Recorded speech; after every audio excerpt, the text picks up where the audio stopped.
नमस्कार दोस्तों, एक बार फिर से आप सभी का एग्रीकल्चर स्कूल के इस यूट्यूब चैनल पर बहुत बहुत स्वागत करता हूं। मैं हूं आपका दोस्त एंड होस्ट विक्रम सिंह। तो आज के इस लेक्चर वीडियो के अंदर हम करने जा रहे हैं हमारी एग्रीकल्चर केमिस्ट्री के चैप्टर नंबर 1 का दूसरा लेक्चर वीडियो। मैंने शुरुआत में कहा था वीडियो आपके लिए लगातार मैं बनाता रहूंगा, बस आपका हौसला बना रहना चाहिए। आप लगातार देखने की हिम्मत रखिएगा, वीडियो को लाइक शेयर जरूर करते रहिएगा।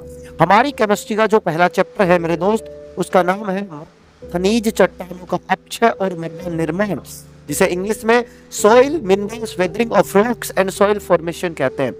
ये चैप्टर 4 नंबर का है। आप लगातार हर एक पार्ट को देखते जाइएगा, आपके 4 नंबर आने से कोई भी बिल्कुल भी नहीं रोक सकता। अब की बार जो आपका लक्ष्य है राजस्थान बोर्ड के अंदर पूरे 100/100 नंबर लेकर के आने का, ये सपना आप अपना पूरा कर सकते हैं। अपने जिले को, अपने तालुके को, अपने स्कूल को, अपने डिस्ट्रिक्ट को टॉप करने का आप अपना सपना पूरा कर सकते हैं। 4 नंबर का चैप्टर है और पार्ट नंबर 2 है। तो इसके अंदर पिछले वाले पार्ट के अंदर हमने बहुत सारी बातें करी थी और इस पार्ट के अंदर हम इस बार फिर से बहुत सारी नई नई चीजें हम शुरू करने जा रहे हैं। तो क्या क्या इस लेक्चर वीडियो के अंदर हम समझेंगे, उन चीजों को मैं सबसे पहले आपको थोड़ा थोड़ा एक इन्फॉर्मेशन देता हूं। पहले लास्ट वीडियो की बात करते हैं। तो जो लास्ट वीडियो हम सभी का था, उस लास्ट वीडियो के अंदर मैंने आप सभी को बताया था मृदा के बारे में। मृदा की विशेषताएं मैंने आप सभी को यहाँ पर बताई थी। मृदा की परिभाषा मैंने आप सभी को यहाँ पर बताई थी। यस और नो? मृदा की परिभाषा, मृदा की विशेषता, इनके बारे में मैंने आपको बताया था। फिर हमने बात करी मृदा के अध्ययन के बारे में। यहाँ पर अध्ययन कैसे करते हैं, क्या क्या होता है, ठीक है। मृदा के हमने कार्यों के बारे में बात करी थी और ऐसे ही हमने मृदा के निर्माण के बारे में भी बात करी थी। यस और नो? कार्य तथा निर्माण के बारे में बात करी थी। तो ये कुछ मोटे मोटे बिंदुओं के बारे में हमने बात करी थी मेरे दोस्त पहले लेक्चर वीडियो में। अगर तुमने अभी तक नहीं देखा है सो प्लीज जाइए इस चैनल पर, प्लेलिस्ट वाले सेक्शन में आपको वीडियो देखने को मिलेगा, वहां जाकर के आप देख सकते हैं। यस और नो? तो चलिए आगे हम शुरू करते हैं। अभी हम क्लास को कंटिन्यू करने वाले हैं। आज की इस क्लास के अंदर हम क्या रखेंगे उसके बारे में थोड़ा सा मैं आपके साथ डिस्कस करूंगा एक बार पहले एक के लिए। आज की इस क्लास के अंदर मैं जो टॉपिक रखने जा रहा हूं, ये उससे नेक्स्ट टॉपिक है आपका। क्या टॉपिक होने वाला है सर? इस टॉपिक के अंदर हम बात करने वाले हैं 2 टॉपिकों के बारे में। एक टॉपिक मैं रखने वाला हूं मृदा अवयव के बारे में, मृदा कंपोनेंट्स इसे बोलते हैं। तो मृदा अवयव रखेंगे और दूसरा हम रखेंगे यहाँ पर हमारी पृष्ठ मृदा और अवमृदा के बीच में अंतर। ये 2 मैं छोटे छोटे बिंदु यहाँ पर रखने जा रहा हूं मेरे दोस्त। 2 बिंदु, दोनों बिंदु बहुत इंपॉर्टेंट है, बहुत गजब के पॉइंट्स है। आप साथ साथ चीजों को समझेंगे तो आपको वास्तव में मजा आएगा और चीजें सीखने से आपका एक बेहतरीन परफॉर्मेंस आपका बूस्ट होने वाला है। यस और नो? तो चलिए क्लास की हम शुरुआत करते हैं एक प्यारे से मोटिवेशन के साथ में। तो आप भी चीजों को ध्यान से सुनिएगा और समझिएगा। हवाओं के भरोसे मत उड़, हवाओं के भरोसे मत उड़, चट्टाने तूफान का भी रुख मोड़ देती हैं। अपने पंखों पर भरोसा रख मेरे दोस्त, अपने पंखों पर भरोसा रख मेरे दोस्त। हवाओं के भरोसे तो पतंगे उड़ा करते हैं।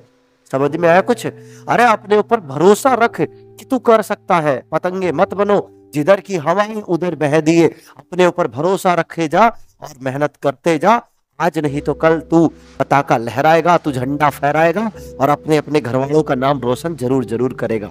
तो चलिए शुरू करते हैं आज के इस लेक्चर वीडियो को।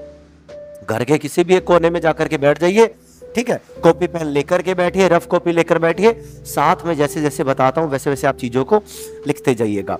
चलिए तो शुरुआत करते हैं आज के इस लेक्चर वीडियो की।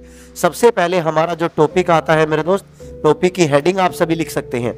हमारी टॉपिक की हेडिंग है मृदा अवयव। मृदा अवयव आप सभी हेडिंग लगा सकते हैं। तो हेडिंग लगाएं सभी, मृदा अवयव, ये हमारा टॉपिक है, ठीक है। मृदा अवयव की हम बात करने वाले हैं। सबसे पहले मैं पॉइंट बाय पॉइंट आप सभी को 1 बाय 1 एक एक करके लिखवाऊंगा सारे बिंदु। तो आपको सारे के सारे बिंदु एक एक समझ समझ करके लिखने हैं। सबसे पहले मृदा अवयव में हम मृदा के कंपोनेंट्स की बात करेंगे कि मृदा कौन कौन से अवयवों से मिलकर के बनती है। यस और नो? देखो 2 चीजें हैं, एक है मृदा की अवस्था और एक है मृदा के कंपोनेंट्स या अवयव। दोनों चीजें अलग अलग होती हैं। सर कैसे होती है? तो पहले आप समझे मृदा की अवस्थाएं, ठीक है। मृदा की तीन अवस्थाएं होती हैं। कितनी अवस्थाएं होती हैं? तीन अवस्थाएं होती हैं। तीन अवस्थाएं कौन कौन सी? ठोस, दूसरी द्रव और तीसरी गैस होती हैं। मृदा की तीन अवस्थाएं होती हैं, ठोस, द्रव और गैस। ये तीनों अवस्थाएं हैं, अवयव नहीं है, ध्यान से समझिएगा। ठीक है सर। दूसरे बिंदु की बात करते हैं। सर अवस्था अगर ये है तो फिर अवयव क्या चीज होती है? अवयव वो होते हैं जिनसे मृदा मिलकर के बनी होती है। यस और नो? तो मृदा के अवयव कितने होते हैं? तो ये बिंदु आपका बहुत अच्छा और बहुत प्यारा सा इंपॉर्टेंट बिंदु है, तो ध्यान से समझे। ठीक है, मृदा के, ठीक है, मृदा के कितने? मृदा के चार अवयव। कितने अवयव भाई? चार अवयव। मृदा के चार अवयव होते हैं। कितने अवयव होते हैं? मृदा के चार अवयव होते हैं। इस बात को बिल्कुल एग्जैक्ट याद रखना। आपसे सवाल पूछेगा मृदा के अवयव बताए तथा उनका विस्तार से वर्णन कीजिए, तो चार अवयव होते हैं मृदा के। चार अवयव कौन कौन से होते हैं उनके बारे में अब मैं आपको एक एक करके जानकारी देता हूं। सर मृदा का अवयव नंबर पहली बात करते हैं। पहला होता है खनिज पदार्थ, मिनरल्स जिसे हम बोलते हैं। तो पहला हमारा होता है खनिज पदार्थ होता है। यस और नो? खनिज पदार्थ होता है। दूसरा हम बात, खनिज पदार्थ की मात्रा कितनी होती है? खनिज पदार्थ की मात्रा होती है 45%। अगर हमारी मृदा 100% है तो उसमें से 45% खनिज पदार्थ होते हैं। दूसरे की बात करते हैं। दूसरा होता है हमारा कार्बनिक पदार्थ। कौन होता है? कार्बनिक पदार्थ होता है। और कार्बनिक पदार्थ की मात्रा कितनी होती है? केवल 5% होती है।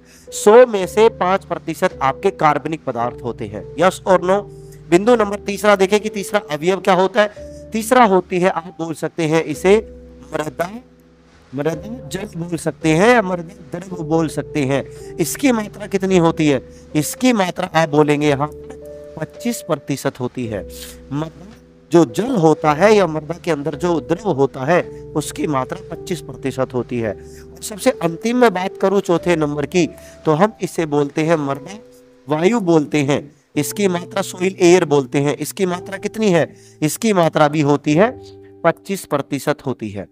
तो अब वापस मैं एक बार चीजों को रिपीट कर रहा हूं, वन बाय वन करके ध्यान से सुनने की कोशिश करना।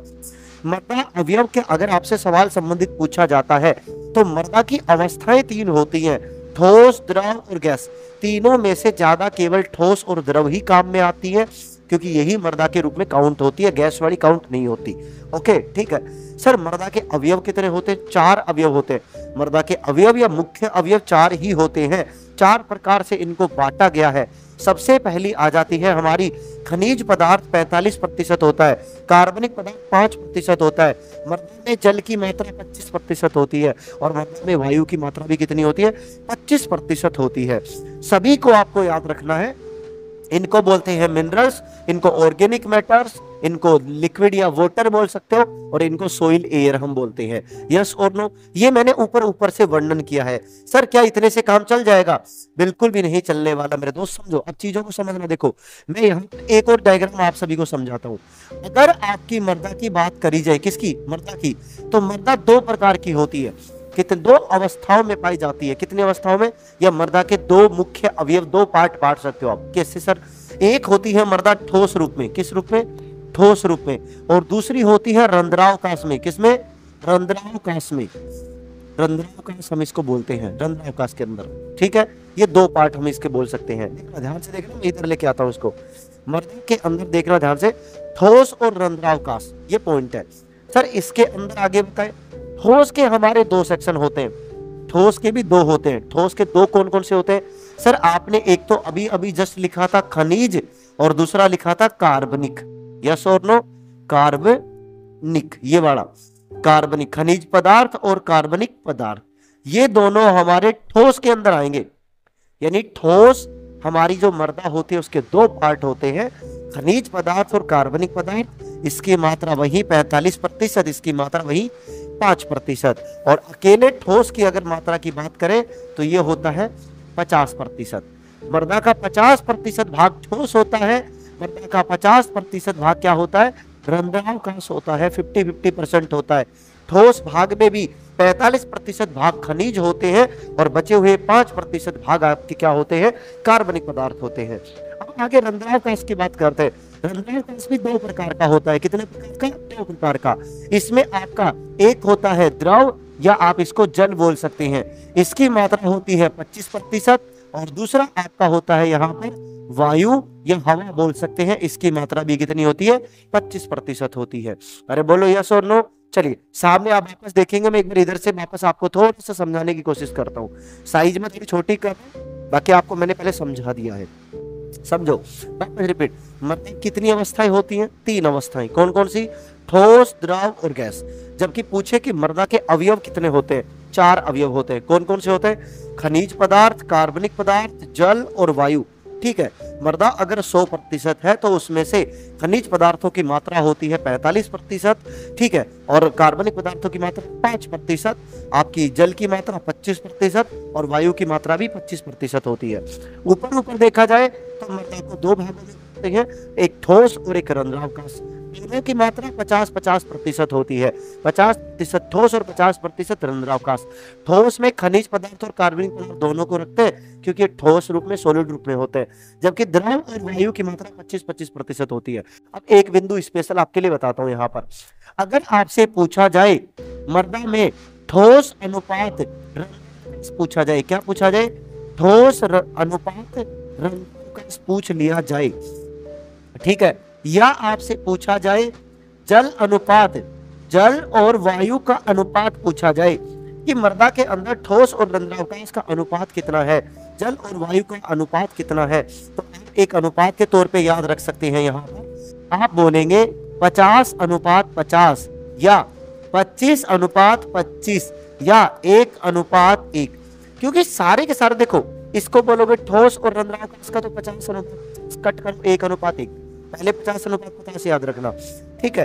आपसे पूछे जल और वायु का तो 25, इसका 25 और इसका 25, तो 25:25, ठीक है। लेकिन इसको केवल 50 को 100 मानकर करो तो 50:50 आ जाता है, ठीक है। दोनों को कट करोगे तो 1:1 आएगा। तो तीनों के तीनों बिंदु आपको अच्छे से यहाँ पर याद कर लेने हैं, इस चीज को आपको बड़े अच्छे से काम लेना है। तो मृदा अवयव से संबंधित चीजें कोई भी आ जाए तो आपको ये सवाल करना होगा, बहुत बेहतरीन सवाल आएगा। खनिज पदार्थ, अब एक बेसिक जानकारी बताता हूँ इनके बारे में। देखो, अगर जब भी सवाल आ जाए ना कि मृदा के अवयवों के बारे में अच्छे से लिखे, हर एक के बारे में पहले इनके बारे में ऐसे ऐसे पॉइंट टू पॉइंट अच्छे से बनाओ, डायग्राम बनाओ। हो सकता है तुम चाहो तो एक अच्छा सा डायग्राम ये भी बना सकते हो। एक डायग्राम और बनाता हूँ, बोर्ड के अंदर आप ऐसा डायग्राम भी बनाएंगे तो भी आपको बहुत अच्छा फायदा मिलेगा, ठीक है। ऐसा कैसे? इसको ऐसे सेक्शन में बांट लो। ये हो गया आपका 25% जल, ये हो गया 25% वायु, ठीक है। यहाँ लिख दो ना 25%, ठीक है। यहाँ लिखो 25% या बाहर जल लिख दो, बाहर वायु लिख दो, अंदर 25-25%, ठीक है। ये लिख दो 5% क्या है? कार्बनिक पदार्थ हो गया, कार्बनिक पदार्थ आपका हो गया। और ये क्या है आपका? 45% खनिज पदार्थ हो गया। तो ऐसा डायग्राम बनाकर लिख सकते हो। मैं कह रहा हूं जितने अच्छे डायग्राम्स, जितनी अच्छी चीजें लिखोगे उतने बेहतरीन तुम्हें नंबर मिलने वाले हैं। तो ऐसे आपको चीजें लिखनी है। हर एक पदार्थ के बारे में आपको 2-2, 3-3 लाइनें अच्छे से लिखनी है। वो कैसे लिखनी है वो मैं समझा रहा हूँ, इधर से ध्यान से समझना चीजों को। मैंने मृदा के 4 अवयव बताया। सबसे पहला अवयव आपका खनिज पदार्थ आता है।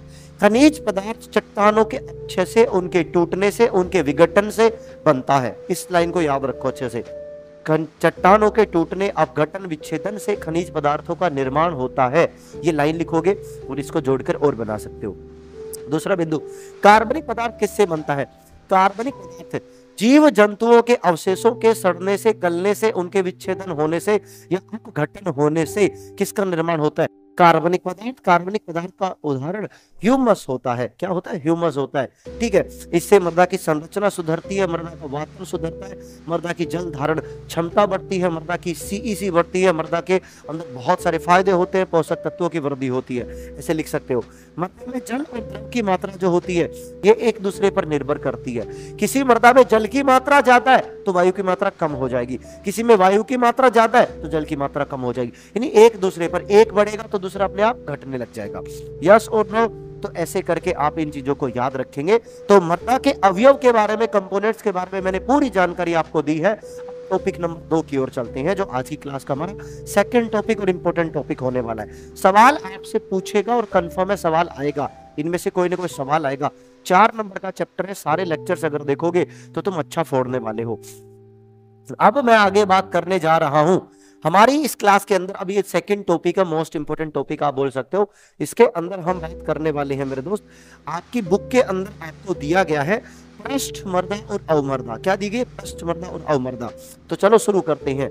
यहां पर हम लिखने जा रहे हैं पृष्ठमर्दा, पृष्ठमर्दा लिख रहे हैं, ठीक है।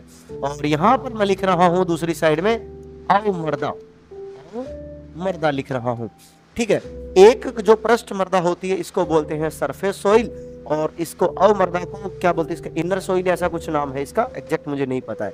तो हम इन दोनों के डिफरेंसेस की बात करेंगे, दोनों क्या होती हैं। अगर परिभाषा पूछी, देखो पहले सवाल छोटा सवाल पूछेगा तो क्या कहेगा?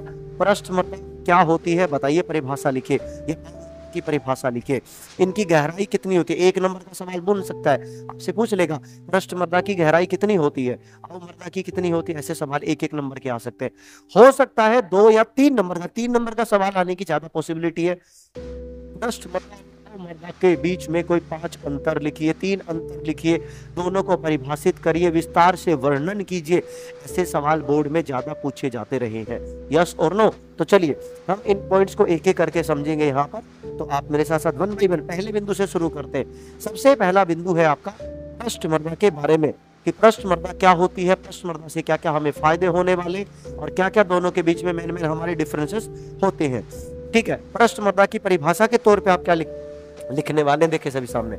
पृष्ठमर्दा के तौर पे लिखेंगे पृष्ठमर्दा, देखो पृष्ठ क्या होती है? ऊपरी परत। तो सीधा सा एक आप समझाएंगे, पृष्ठमर्दा पृथ्वी की वह ऊपरी परत होती है जिस पर हम खेती कार्य करते हैं, या खेती कार्य करने के लिए मशीनों का, औजारों का प्रयोग करते हैं। तो क्या लिखेंगे आप? लिखेंगे यहां पर पृथ्वी की वह ऊपरी परत, पृथ्वी की वह ऊपरी परत जिस पर खेती कार्य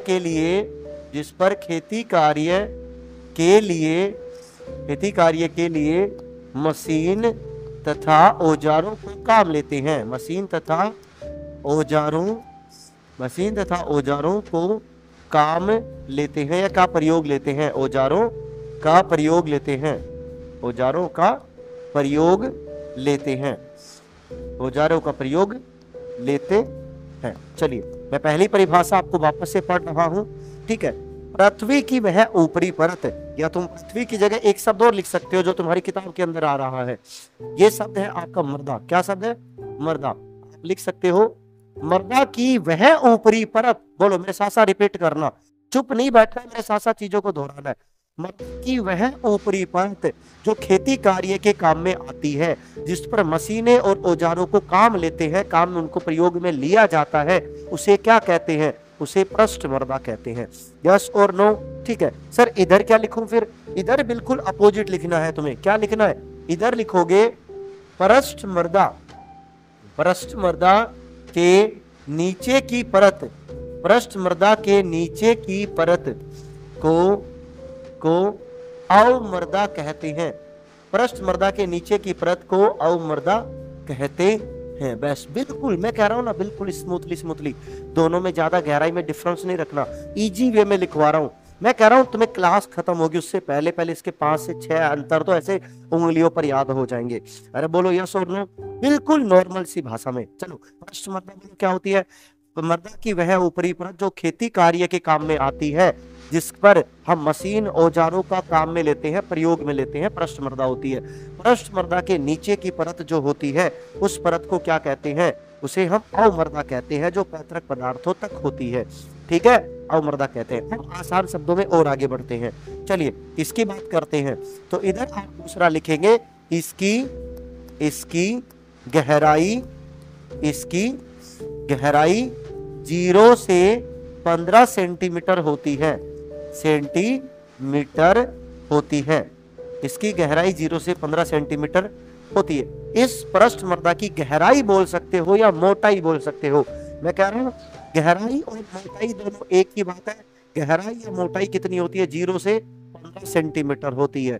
ठीक है, आप इसके अंदर क्या लिखेंगे, इसकी गहराई, इसकी गहराई 15 सेंटीमीटर, 15 सेंटीमीटर से अधिक होती है। 15 सेंटीमीटर से क्या होती है, अधिक होती है। ये आप इसके अंदर दूसरा डिफरेंस लिखेंगे। चलो बोलो सर, परस्ट मृदा 0 से 15 सेंटीमीटर होती है, ये 15 सेंटीमीटर से अधिक गहराई पर होती है। यस और नो। बिंदु तीसरे की बात करते हैं, बिल्कुल इजी जी, बिल्कुल आसान वे में। सर ये उपजाऊ होती है, ये उपजाऊ कम होती है। यस और नो।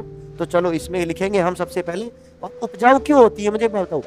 कोई भी मृदा उपजाऊ क्यों होती है, जिसमें पोषक तत्वों की मात्रा अधिक होती है। समझे क्या मेरी बात को।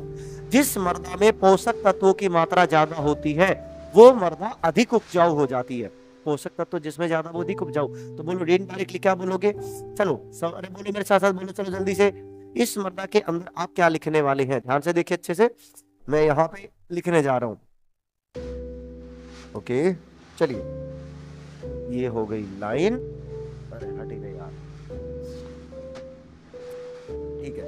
इधर बोलो, चलो क्या लिखोगे, 3 नंबर, सॉरी इधर हम लिखेंगे 3 नंबर। तो 3 नंबर हमारा क्या है, पृष्ठ मृदा में पोषक तत्वों की मात्रा अधिक होती है। क्या बोलोगे, पृष्ठ मृदा में पोषक तत्वों की मात्रा होती है। तो इसमें क्या लिखोगे, इसमें पोषक तत्वों, इसमें पोषक तत्वों की मात्रा अधिक होती है। पोषक तत्वों की मात्रा अधिक होती है, अधिक होती है।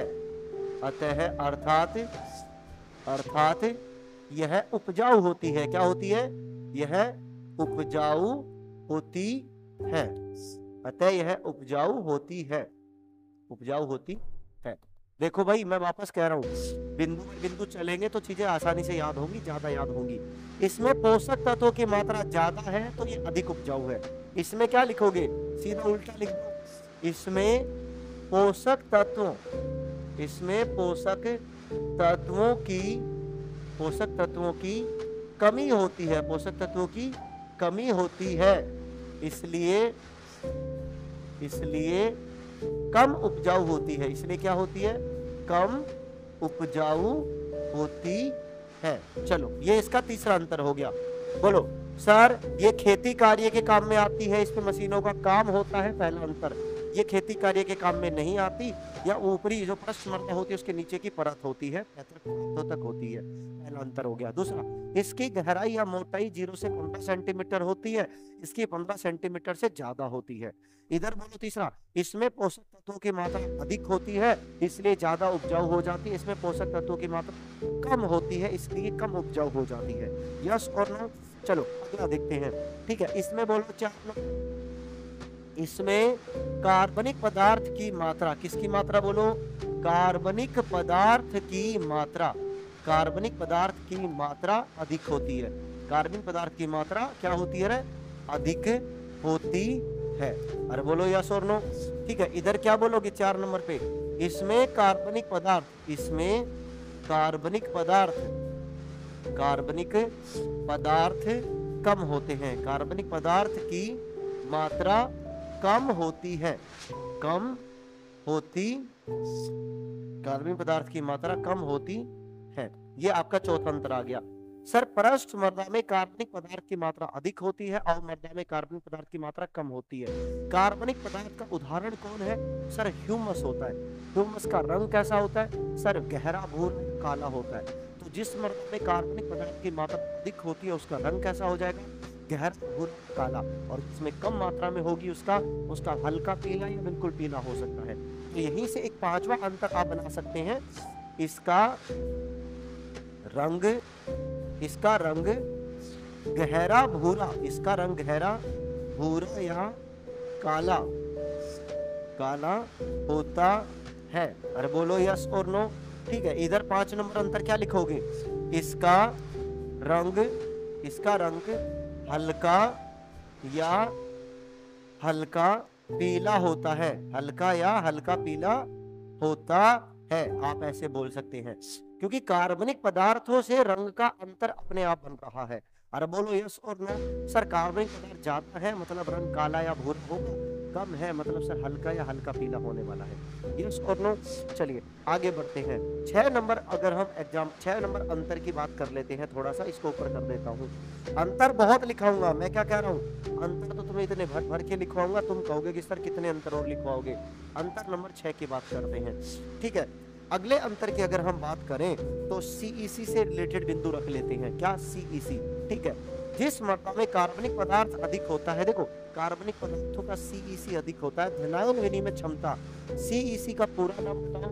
धनायन विनिमय क्षमता, अगर नहीं पता तो लिख लेना एक जगह खोपचे में, याद रखना बहुत जरूरी है। धनायन विनिमय क्षमता बोलूंगा यार, सीईसी आसान शब्द है, छोटा सा शब्द है, तो तुम समझ जाओगे, ठीक है, समझ रहे हो? तो हमेशा आपको भी सीईसी करना है, तो लिखिए चलिए, इसकी सीईसी अधिक होती है। पृष्ठ मृदा की, ठीक है, पृष्ठ मृदा की या इसकी सीईसी अधिक होती है। क्या होती है? अधिक होती है। ये एक अंतर हो गया। अब इधर क्या लिखोगे 5 नंबर में? 5 नंबर में इसमें लिख दो इसकी सीईसी कम होती है, सीईसी कम होती है। चलो ये बिंदु हो गया आपका। इधर का बिंदु देखते हैं जरा, चलो इधर आ जाओ। इधर के बिंदु की बात करें अगर हम 7 नंबर, तो इधर का बिंदु बना लो इसकी, जिसकी सीईसी ज्यादा होती है उसकी जल धारण क्षमता भी ज्यादा हो जाती है। तो क्या लिखोगे? इसकी जल धारण क्षमता, क्या बोलो? जल धारण क्षमता, इसकी जल धारण क्षमता अधिक होती है। क्या होती है भाई? अधिक होती है, जल धारण क्षमता अधिक होती है। इधर का अंतर अपने आप बन गया 6 नंबर। क्या बोलो? इसकी जल धारण क्षमता, इसकी जल धारण क्षमता, जल धारण क्षमता कम होती है, कम होती है। मैं साथ साथ बोल रहा हूं तो सुन भी रहा होगा, तो चीजों को, सॉरी ये 7 नंबर, 6 नंबर ये बिंदु था, 7 नंबर ये बिंदु है। अब बात करेंगे 8 नंबर बिंदु की। किसकी? 8 नंबर बिंदु की। देखो एक बार वापस से रिपीट करने की कोशिश करता हूँ। सर पृष्ठ मृदा खेती कार्य के काम में आती है, मशीनें औजारों का प्रयोग किया जाता है। इधर वाली पृष्ठ मृदा के नीचे की परत होती है, पैतृक पदार्थ होता है। दूसरा, इसकी गहराई या मोटाई 0 से 15 सेंटीमीटर होती है। इस वाली की अवमृदा की 15 सेंटीमीटर से अधिक होती है। इधर वाले की बात करें, इसके अंदर पोषक पदार्थों की मात्रा, पृष्ठ मृदा में पोषक पदार्थों की मात्रा अधिक होती है, इसलिए ज्यादा उपजाऊ हो जाती है। इधर में पोषक पदार्थों की मात्रा कम होती है, इसलिए कम उपजाऊ हो जाती है। इधर वाले में कार्बनिक पदार्थों की मात्रा ज्यादा होती है, इधर में कार्बनिक पदार्थों की मात्रा कम होती है। पृष्ठ मृदा में कार्बनिक पदार्थ ज्यादा है तो इनका रंग काला या काला भूरा हो जाता है, ठीक है। इधर वाले की बात करें, इसमें कार्बनिक पदार्थ कम है तो हल्का या हल्का पीला हो जाता है। इधर की बात करें तो इनकी सीईसी अधिक होती है, इनकी सीईसी कम हो जाती है। जिसकी सीईसी अधिक है उसकी जल धारण क्षमता अधिक होती है, इनकी जल धारण क्षमता कम हो जाती है। ये अधिक उपजाऊ है, ये कम उपजाऊ है। अरे बोल यस और नो, ठीक है। अगला बात करते हैं 8 नंबर, ठीक है। इनमें अब आप इनमें अगला अंतर देखें, इनमें वातन अच्छा होता है, इनमें वातन अच्छा होता है। इनमें वातन क्या होता है? अच्छा होता है। हवा का आना जाना वातन होता है। इसमें क्या लिखेंगे? इनमें वातन कम होता है, इनमें वातन कम होता है, इनमें वातन कम होता है। अब मुझे एक बात बताओ, इसी वातन से रिलेटेड एक बिंदु बताता हूँ आप सभी को, ठीक है। मुझे एक बात बताओ, आप सभी को सही से ऑक्सीजन ना मिले तो क्या होगा? आपका दम घुटेगा, थोड़ी देर में आप निपट जाओगे। लेकिन जहां पर आपको ऑक्सीजन अच्छे से मिलेगा, आपका माइंड प्रेशर कंट्रोल में रहेगा, अच्छा रहेगा, आपकी हेल्थ अच्छी रहेगी। सीधी सी बात, मृदा में रहने वाले सूक्ष्म जीव जितने भी होते हैं, अगर उन्हें हवा अच्छे से मिल रही है तो वो बढ़ेंगे, वो अच्छे से काम करेंगे। अब यहाँ पर वातन अच्छा हो रहा है तो इसके अंदर क्या लिखोगे? इसमें सूक्ष्म जीव, क्या बोलो? इसमें सूक्ष्म जीव तथा सक्रियता, सूक्ष्म जीव तथा सक्रियता अच्छी या उच्च होती है, ठीक है, उच्च होती है। समझ रहे हो? इसमें सूक्ष्म जीवों की संख्या भी अधिक होती है और उनकी सक्रियता, कार्य करने की दर भी उनकी बहुत तेज होती है। यहाँ पर क्या लिखोगे? इसमें, अब इसमें वातन तो कम हो रहा है, हवा सही से नहीं मिल रही, तो इसमें क्या लिखोगे? इसमें सूक्ष्म जीव, इसमें सूक्ष्म जीव तथा उनकी सक्रियता, तथा उनकी सक्रियता मैं वापस इस बिंदु को पूरा कर दूं, बीच में वीडियो पॉज हो गया था तो वापस से करते हैं। इस वाली जो हमारी अवमर्दा है, अवमर्दा में वातन अच्छा नहीं होता, हवा का आना जाना अच्छे से नहीं हो पाता, तो इस वजह से इनके सूक्ष्म जीव की संख्या भी घट जाती है और इनमें उनकी सक्रियता, कार्य करने की दर भी जो होती है ये बहुत ही कम हो जाती है। तो ये ऐसे करके आपके 9 अंतर है। एक अंतर और लिखवा देता हूँ आपको, एक अंतर और लिखवाता हूँ, ध्यान से मुझे बताओ। कोई मर्दा ऊपर की परत में है, उसका नुकसान हो सकता है, उसका अपक्षय हो सकता है, लेकिन एक मर्दा जो नीचे की परतों में है उसका अपक्षय होना थोड़ा मुश्किल है या बहुत कम मात्रा में होता है। तो यहाँ से एक अंतर आप बना सकते हैं, अंतर नंबर 10। तो इसका पूर्ण रूप से अपक्षय हो सकता है, पूर्ण रूप से अपक्षय हो सकता है। एक ये अंतर आप बना सकते हैं। और आप क्या लिखेंगे इसके अंदर, 9 नंबर और ये 10 नंबर। इसका अपक्षय आंशिक रूप से होता है। क्या होता है? आंशिक रूप से होता है, आंशिक रूप से होता है, यानी इसका मतलब अपक्षय नहीं होता, या होता भी है तो बहुत ही कम मात्रा के अंदर होता है। ये आपके मोटे मोटे 10 अंतर है अवमर्दा और पृष्ठ मर्दा के बीच में। तो चलो मेरे दोस्त, एक बार मैं आप सभी के पूरे तगड़े तरीके से एक बार रिवीजन करता हूँ। देखो, अगर तुम वास्तव में जेन्युइन तरीके से मेरे भाई तैयारी कर रहे हो, अगर तुम वास्तव में ये चाह रहे हो ना कि अब की बार राजस्थान बोर्ड के अंदर कैसे भी करके तुम्हें 95% से या 90% से अधिक तुम्हें अपने नंबर लाने हैं, तुम्हें अपने घर के बाहर अपना बोर्ड लगवाना है, अपनी फोटो के साथ अपनी होल्डिंग लगवानी है, अपने पड़ोसियों को, अपने दुश्मनों को तुम्हें जलाना है, उन्हें दिखाना है कि तुम कर सकते हो। जिन लोगों ने ये कहा था ना कि तुम कर नहीं सकते, अगर तुम्हें ये दिखाना है कि तुम कर सकते हो, तुम्हें मेहनत करनी पड़ेगी, तुम्हें पढ़ाई करनी पड़ेगी, लिखना पड़ेगा, हाथ दर्द करेगा तो भी लिखना पड़ेगा, तुम्हें मेहनत करनी पड़ेगी, रिवीजन करना पड़ेगा, तुम्हें बहुत सारी चीजें छोड़कर तुम्हें काम करना पड़ेगा, तब जाकर ये चीजें संभव होगी। तो समझो चीजों को ध्यान से, जब भी क्लास लेते हो एक जगह बैठ करके कंटिन्यूअसली चीजों को समझा करो। अब सुनाता हूँ, देखो क्लास का टॉपिक, 2 ही टॉपिक मैंने कवर करे, बहुत छोटे छोटे प्यारे प्यारे टॉपिक्स हैं, दोनों में ज्यादा टाइम वेस्ट नहीं किया, मेन चीजें मैंने आपको बताई हैं। आप जैसे ऑफलाइन क्लासेस में पढ़ते हो ना, वैसे मैंने चीजें आपको पढ़ाई हैं, क्वालिटी दे रहा हूँ, क्वालिटी के साथ कोई कॉम्प्रोमाइज नहीं कर रहा। तो चीजों की वैल्यू करना, इस वीडियो को जितना शेयर कर सकते हो ना शेयर कर देना। आप अपने सारे दोस्तों के साथ, सारे पड़ोसियों के साथ, देखो आपकी दुश्मनी अपने दोस्तों से नहीं है ना किसी और से। कोई बच्चा जो आपके साथ 12वीं के पेपर दे रहा है, अगर आपने उसके पास वीडियो भेजा और उसकी भी मान लो 1, 2, 4, 5% बढ़ जाती है आपकी वजह से, तो वो आपका थैंकफुल रहेगा। उसके घर वालों से आपका कोई मतलब नहीं है, तो आप उन बच्चों के साथ हेल्प करें, कोशिश करें, हेल्प करने की नेचर रखो अपने अंदर, इंसानियत जिंदा रखो हमेशा।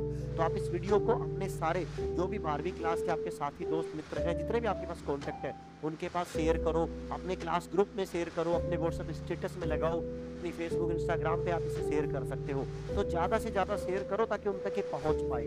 यस और नो? ठीक है। चैनल सब्सक्राइब नहीं किया तो सब्सक्राइब भी करना, क्योंकि हम बहुत सारी चीजें आपके लिए लेकर आते रहते हैं, और मेरे व्हाट्सएप ग्रुप को भी तुम ज्वाइन करना। आज के टॉपिक में, आज की क्लास में मैंने 2 ही टॉपिक कवर करे हैं। पहला मर्दा के अवयव और दूसरा मैंने कवर किया है आपकी क्या, अवमर्दा और पृष्ठ मर्दा के बीच में अंतर या उनकी परिभाषाएं। तो पहला हम अवयव के बारे में एक बार वापस से मैं रिपीट कर देता हूँ। मर्दा के जो अवयव होते हैं, वापस देखो, मर्दा की अवस्थाएं 3 अवस्थाएं होती है। कितनी अवस्थाएं? 3, ठोस, द्रव और गैस। यस और नो? मर्दा अवयव 4 अवयव होते हैं। कितने अवयव? 4 अवयव होते हैं। कौन कौन से? ये खनिज पदार्थ, कार्बनिक पदार्थ, मर्दा जल और मर्दा वायु। 43, 5, 25, 25 से प्रतिशत होता है, अनुपात 50, 50, 25, 25 1 होता है। पूरी जानकारी अच्छे से समझाइए, अगर तुमने लिखा है तो तुम्हें रिवीजन की आवश्यकता भी नहीं पड़ने वाली। दूसरा बिंदु जो मैं बात कर रहा हूँ, दूसरे बिंदु के अंदर मैंने आप सभी को बताया है मर्दा के अंतर, पृष्ठ मर्दा और अवमर्दा के बीच में अंतर। देखो, एक ही स्लाइड के अंदर मैंने पूरे के पूरे 10 ले दिए हैं, लेकिन तुम्हें दिखेगा नहीं, क्योंकि बहुत ज्यादा छोटे हैं। यस और नो? लेकिन मैं एक एक करके समझाता हूँ। पृष्ठ मर्दा क्या होती है? मर्दा की वह ऊपरी परत जो खेती कार्य करने के काम में आती है, उस जिसमें मशीनों और औजारों को हम काम में लेते हैं, उसे पृष्ठ मर्दा कहते हैं। पृष्ठ मर्दा की नीचे की परत जो पैतृक पदार्थों तक होती है, उसे अवमर्दा कहते हैं। दूसरे नंबर पे आ जाओ। पृष्ठ मर्दा की मोटाई या गहराई 0 से 15 सेंटीमीटर होती है, जबकि अवमर्दा की गहराई या मोटाई 15 सेंटीमीटर से ज्यादा होती है। तीसरा, पृष्ठ मर्दा के अंदर पोषक तत्वों की मात्रा अधिक होती है। जिस मर्दा में पोषक तत्व ज्यादा होते हैं, उसकी उपजाऊ क्षमता भी ज्यादा होती है। जब उपजाऊ होती है, उसकी उपजाऊ ज्यादा हो जाती है। मृदा के अंदर पोषक तत्वों की मात्रा कम होती है, इसलिए कम उपजाऊ होती है। चौथा बिंदु, पृष्ठ मृदा के अंदर कार्बनिक पदार्थ की मात्रा अधिक होती है, अवमृदा में कार्बनिक पदार्थ की मात्रा कम होती है। ठीक, अगला बिंदु बात करते हैं, हम बात करते हैं पृष्ठ मृदा के अंदर देखो जिसमें कार्बनिक ज्यादा होता है, उसका उदाहरण कौन है? ह्यूमस। ह्यूमस का रंग कैसा होता है? काला या गहरा भूरा होता है। तो जिसमें कार्बनिक पदार्थ ज्यादा है यानी पृष्ठ मृदा का रंग भूरा या गहरा भूरा काला रंग होता है, जबकि अवमृदा का रंग क्या होता है? हल्का पीला या पीला रंग होता है, क्योंकि उसमें कार्बनिक पदार्थ कम मात्रा में है। अगला बिंदु, पृष्ठ मृदा की सीईसी अधिक होती है यानी धनायन विनिमय क्षमता उच्च होती है, अवमृदा की कम होती है। जिसकी सीईसी अधिक उसकी जल धारण क्षमता भी अधिक होती है। तो पृष्ठ मृदा की जल धारण क्षमता अधिक होती है, अवमृदा की जल धारण क्षमता भी कम हो जाती है। आगे बात करें, पृष्ठ मृदा की उपजाऊ होती है, अवमृदा कम उपजाऊ होती है। पृष्ठ मृदा के अंदर वातन अच्छा होता है, अवमृदा में वातन कम होता है। जिसमें वातन अच्छा होता है उसके अंदर सूक्ष्म जीव की संख्या और उनकी सक्रियता दोनों उच्च, जबकि अवमृदा में सूक्ष्म जीवों की संख्या और सक्रियता दोनों कम। पृष्ठ मृदा का अक्षय हो सकता है, नुकसान हो सकता है, यानी उसका नुकसान होता रहता है, जबकि अवमृदा का आंशिक रूप से नुकसान होता है, ये पूर्ण रूप से नुकसान हो सकता है। ऐसे करके टोटल 10 अंतर है। 10 में से तुम कोई भी 5-6 अच्छे से याद कर लो, तुम्हारे नंबर कैसे आने वाले हैं। तो इस लेक्चर वीडियो में हमने ओवरऑल 2 टॉपिक्स कवर अप करे हैं। वीडियो पसंद आए तो लाइक शेयर करना बिल्कुल मत भूलिएगा, ज्यादा से ज्यादा शेयर करिएगा, सेपरेट करिएगा, दोस्तों तक फैलाइएगा। बाकी हम आपके लिए ऐसे ही काम करते रहेंगे। योद्धा एग्रीकल्चर स्कूल आपके साथ यूं ही जुड़ा रहेगा, आपके लिए मदद करता रहेगा। वीडियो को शेयर करना बिल्कुल मत भूलिएगा। धन्यवाद। जय हिंद, जय भारत।